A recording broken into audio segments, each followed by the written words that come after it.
Well, we welcome you to Unity of Aliso Viejo. My name is Randy Bogus, and it is my pleasure to be your platform assistant this morning, assisting you and our guest speaker, Mr. Charlie Thweat. We'll introduce him a little more in a moment. Well, you're welcome here at Unity regardless of your creed, color, ethnicity, age, socioeconomic background, sexual orientation, or disability. At Unity, we leave no one out. And if you feel left out, see me after class. And we'd like to say that you're here this morning not by accident, but by divine appointment. And we are so grateful that you kept your appointment this morning and you overcame the inertia of the morning news programs, got out of bed, and got here. It makes our day. Because as Reverend Margaret likes to say, it just wouldn't be the same without you. Unity offers a positive path for spiritual living that helps each of us express our divine potential for a healthy, abundant, and meaningful life. At Unity, we believe that we can make a positive difference in the world by the thoughts we hold, the words we say, and the actions we take in our daily lives. At Unity, we embrace all spiritual paths that bring people closer to God through love and understanding. Talk today, it's called Finding the Gift Must Be Present to Win. Finding the gift must be present to win. And so we're going to look at several ways that we find gifts in our life, and also it's like a little different viewpoint on how we can see those in our lives. But first I always like opening with a joke, so I have a new joke for you. And this is about three guys, a doctor, a lawyer, and an engineer, and they're all set to be executed at the guillotine. So already it's hysterical, right? So, but anyway, this is like in the Middle Ages, and so there's the whole scaffolding in the middle of the town square, and the executioner's up there on the scaffolding. And so it's a doctor, a lawyer, engineer. So it's the doctor's turn to go first. And as he steps up, the executioner says, "Well, you do have one choice, sir. You can do the traditional way, or you can turn around and face the blade. What would you like to do?" And he says, "I'll face the blade." So he puts his head in the block, and the executioner pulls the rope, and here comes the blade, except it stops right before his neck. There's some sort of miracle has happened. The executioner says, "It's obviously the hand of God has saved you. You are free to go." And the whole crowd murmurs like, "Oh, a miracle." So doctor, lawyer, engineer. So it's the lawyer's turn to go next. So he says, "I'll face the blade too." And he takes the rope, hauls it back up, puts his head in the block. He pulls the rope. Again, it stops just before his neck. Another miracle. The crowd murmurs, and he's declared free to go, a free man. Now it's the engineer's turn. "Well, I'll face the blade too." And he puts his head in the block. The guy reaches up to pull the rope, and just before he pulls it, the engineer says, "Oh, wait a second. I think I see the problem."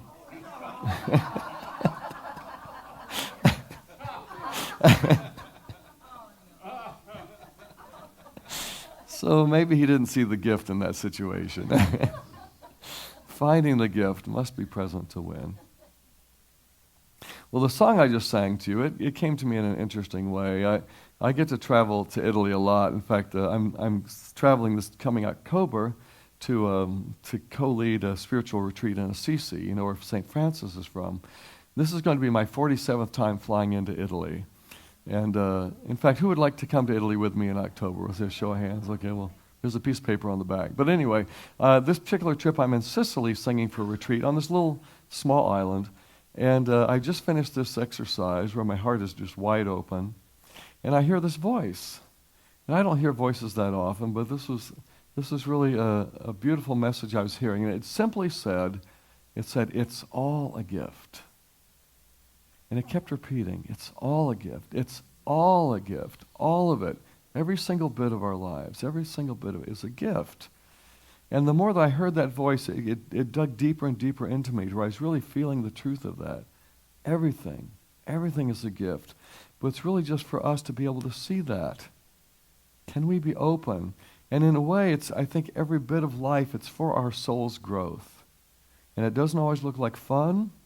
It doesn't always look like what we want to look like. But all of it, if we could just shift our perception that all of it is a gift. It's all for our growth. And some of it may look very hard and not like a gift at all. I know that each of us, we all have our challenges and our deep, things that are disturbing to us. Can we shift to see the gift in it. There's a phrase we've probably often heard, and right now, if you look out at the world, there's so much turmoil, so many things happening both on a global scale and in our family lives, where we say, how can I see the gift in that? And often something that we'll hear said, and maybe we say it ourselves, is, why would God let that happen? Why would God let that happen? Well, that's kind of, I think it's presupposing that God is this white-haired man with a beard up in the sky, pulling the strings. Well, what if God instead is this field of love, this field of creative energy, creation energy? And it's really not about, why is God letting that happen? This is a world of free will. All these people are operating out of free will, and we can't control people's free will, can we? People are going to do what they're going to do.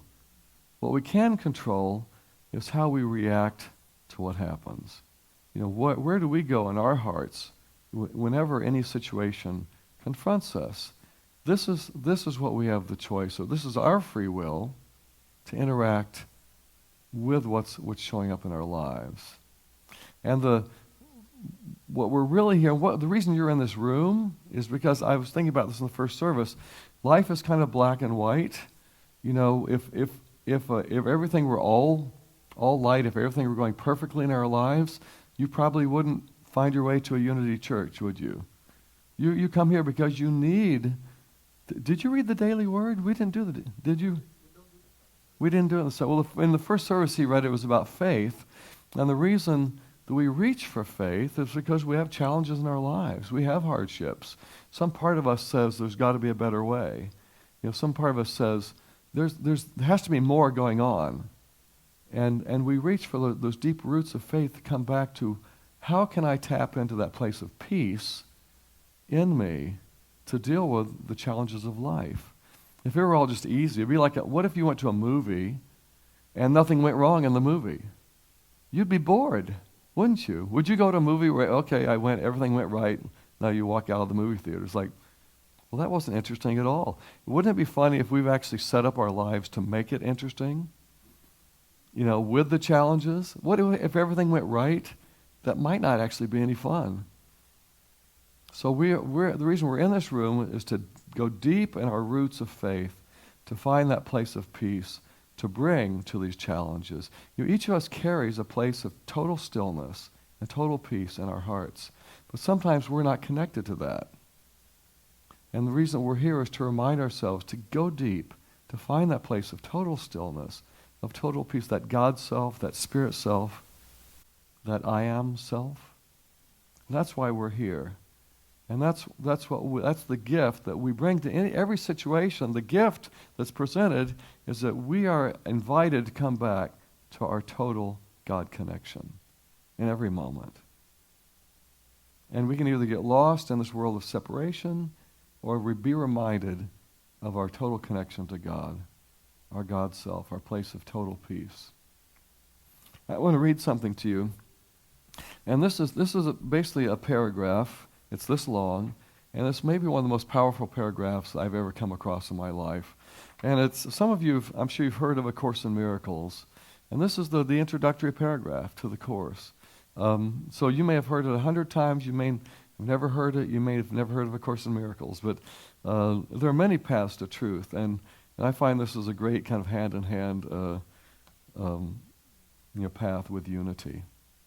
So I'm going to read this and just kind of look at, there's some very powerful things here that really apply to what we're talking about today.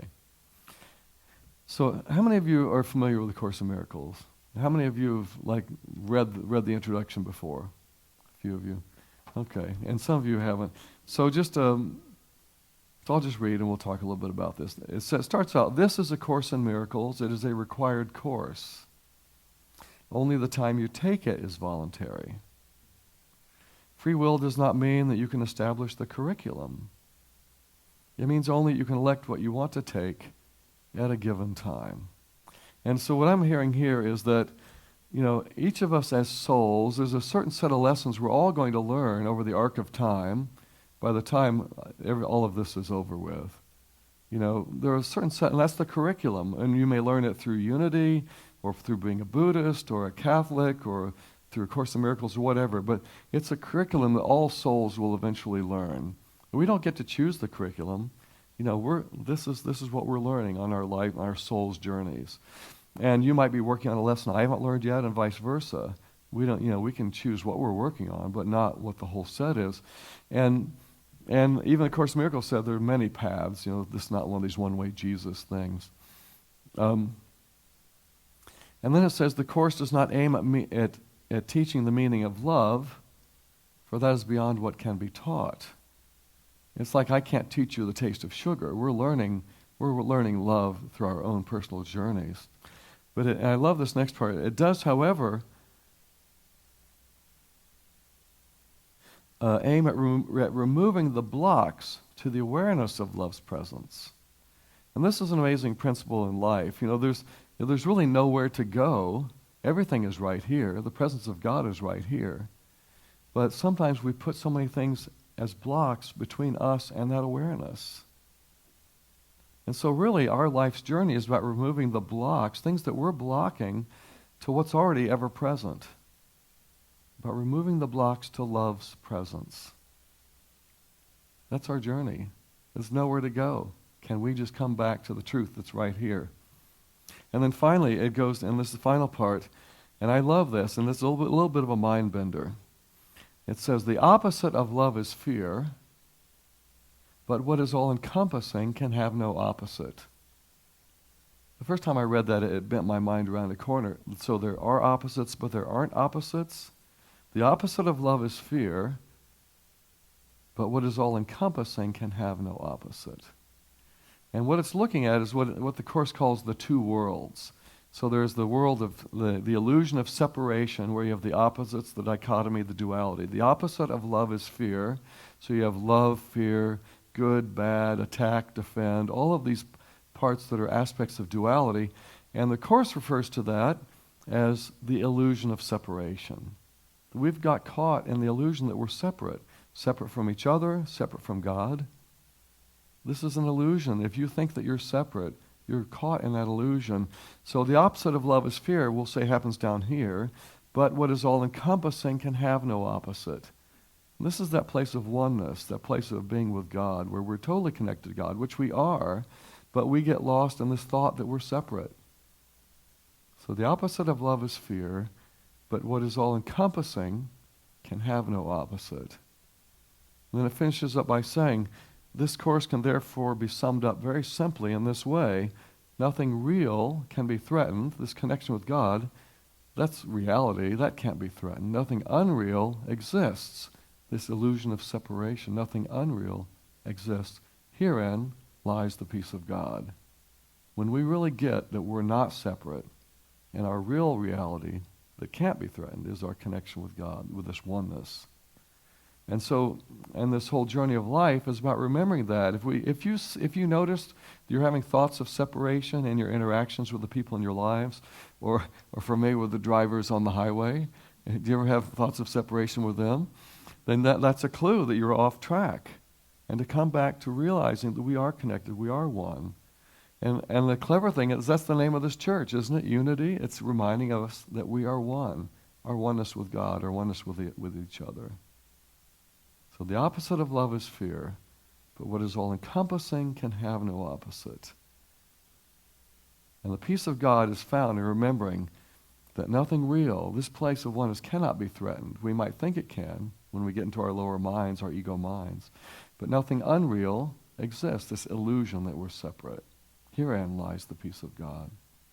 And that's where we find the gift, is when we keep coming back to our oneness, keep coming back to connection with God, to who we are as spirit, to that I am presence that we were singing about earlier.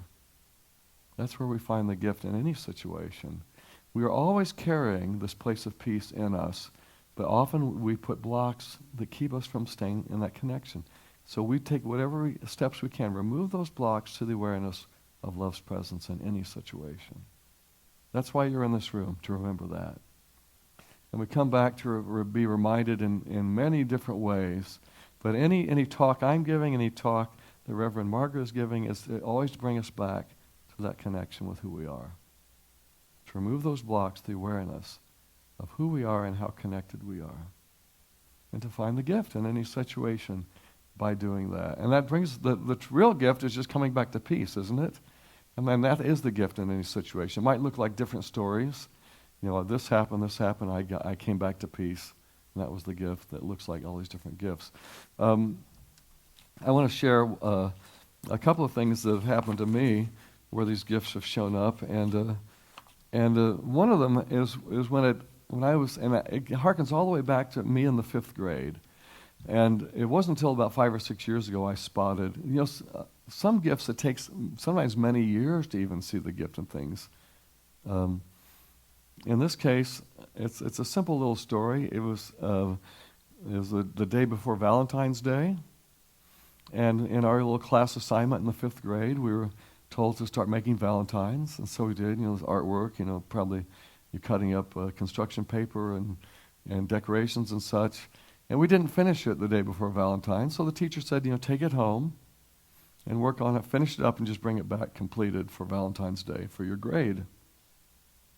Which to me, it's kind of funny that they're even grading a Valentine card, but that's what was going on. So I brought it home, and I hadn't written anything in it, so I sat down. I thought what would be a fun, maybe 4 lines, and they came pretty quickly. And I remember looking at it thinking, oh, that's nice. And I finished the rest of it and folded it up and brought it back in. We all handed them in the next day. And so she's going through the stack of Valentine cards, and she gets to mine and opens it up and reads it. And she calls me up to the desk and says, Charlie, I'm sorry, I can't give you credit for this. You're not going to get a grade. And so what are you talking about? She says, well, obviously you copied this out of a Hallmark card. That you couldn't possibly have written this. I did. I wrote that. But no, there's no way I'm going to believe you. Now, I will admit I'd been kind of a character in class. I was always getting in trouble anyway, so I can understand why she might not have believed me. But and it's like, and I could never convince her. And there was this little pain in my heart, like, why doesn't she believe me? And it was years later I kind of remembered that. And I saw the gift. And for me, the gift was realizing, oh my God, what a compliment she was giving me. She was essentially telling me that as a 10-year-old, I was already writing at a professional level. Is that amazing? And that was a precursor to seeing this career that I was moving into as a songwriter, a speaker, doing creative writing, and it's already showing up as a 10-year-old. But I just took it as the slam. I was crushed and slammed to the ground, and later realizing, wow, what an acknowledgement! What an acknowledgement that was. Another situation happened to me. It had to do with my car. I was up in Seattle, and they happened to get a big snowstorm in January, which is rare. And I was in a hurry, wake up really early Sunday morning to go give 2 talks at the Seattle Unity Church. So there's snow all over the place, white on the ground, white on the roads. It's barely even daylight, and actually it isn't even daylight. I'm driving on this road, and I don't know that there's a little dog leg in the road because everything's white. You can't see the stripes or the curbs or anything. I end up smashing right into like the front edge of this curb, and it just popped my front left tire. And here it is, it's like 7:30 in the morning, freezing cold, and suddenly I have a flat, and I'm trying to get to church. And I remember saying, God, what is the gift in this? What's the reason for this? Well, I pulled over the side of the road, changed, put on the spare, showed up to church a little bit late, but still in time with very black hands from my tires. And, got through the 2 services and the concert in the afternoon. Then afterwards, it's time to find a Sears store or some tire place. And I was finally at this one place, and the guy was helping me. We were looking at the tires and walked around. And he said, he went around to this other back tire, and he said, sir, did you notice there's a big bubble coming out of this tire also? I said, no, I never saw that. And, I'd driven all the way up from California to Seattle, and I was going to be doing a very long drive back. And I realized, oh my God, he probably just saved me from a big blowout at 70 miles an hour. And I never would have known about that if I hadn't popped that other tire. It's like, God saved me. I think God saved me from a big accident through what looked like something you wouldn't want to have happen. It turns out, amazing gift. So we never know, often you can ask yourself, what is this for? What is this for? There must be something more going on. I want to start to close by reading another little quote from A Course in Miracles. And I love this. Imagine in any situation that you're in, and maybe you're upset, you don't know what's going on, and you could just say this to yourself: I could see peace instead of this. I could see peace instead of this. And that's calling us back to that place that we always carry. I could see peace instead of this. Let's say that together. I could see peace instead of this. Just take a moment just think about something that's current in your life. Maybe there's something that's current that's maybe a little upsetting to you, or that you're not seeing the gift in it yet. And just picture that. Hold a picture in your mind for a moment. And then say out loud, just say, I could see peace instead of this. Go ahead, let's say that. I could see peace instead of this. To come back to peace, to know there's some gift in this we're not seeing yet. I'm going to read 3 sentences from that lesson in the course. Peace of mind is clearly an internal matter. It must begin with your own thoughts and then extend outward. It is from your peace of mind that a peaceful perception of the world arises. If you're starting with chaos here, or do you think you'll create peace out there? I don't think so. You kind of have to work start from the center and work out. When we find our peace, when we remove the blocks to the awareness of love's presence and operate from that, then we're going to start to create that from our center. I could see peace instead of this. Finding the gift must be present to win. Removing the blocks to the awareness of love's presence. Knowing we're always carrying stillness and peace. And we remove the blocks to know that and bring that into every situation. That's the gift. That's the gift. Thank you. Thank you so much. God bless. This part of our service we call our celebration of abundance. The law of giving and the law of giving and receipt principle is understood by all spiritual traditions. We invite you to experience this principle in body, mind, and spirit. As you feel comfortable, please come forward and take an affirmation blessing from the crystal bowl. If you have a financial offering, and it certainly isn't required, please place it in the plate. If you do not have a financial gift, please come forward anyway and say a silent prayer of thanksgiving as you accept your blessing from the bowl. And now, before you come forward, let us together say our offering blessing as printed in your bulletin. Divine love, through me, blesses and multiplies all that I give and all that I receive. Amen.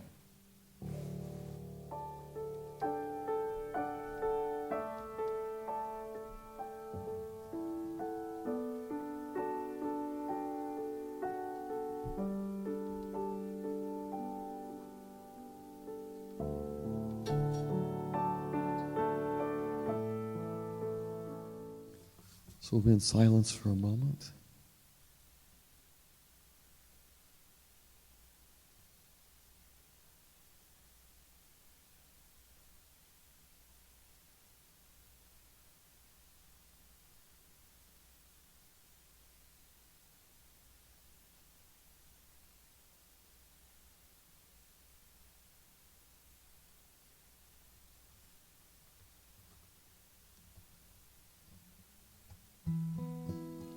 Take a deep breath in.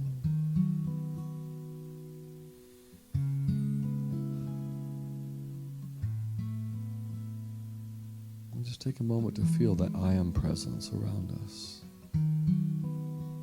within us.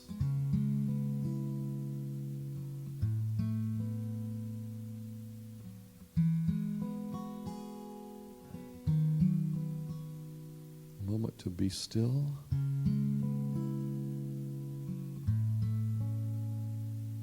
Be still and know.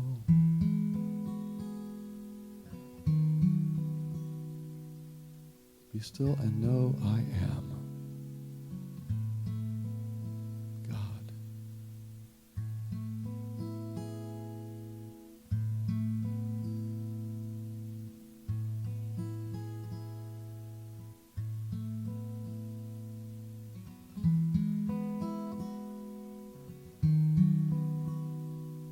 Be still and know. I am God.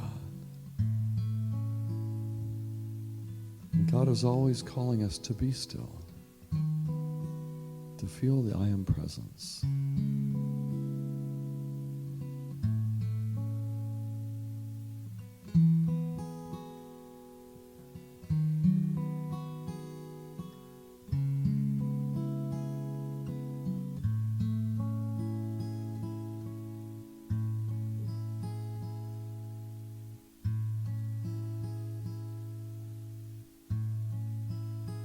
Thank you, God, for that peace and that stillness which is always available as we stop to know the I am.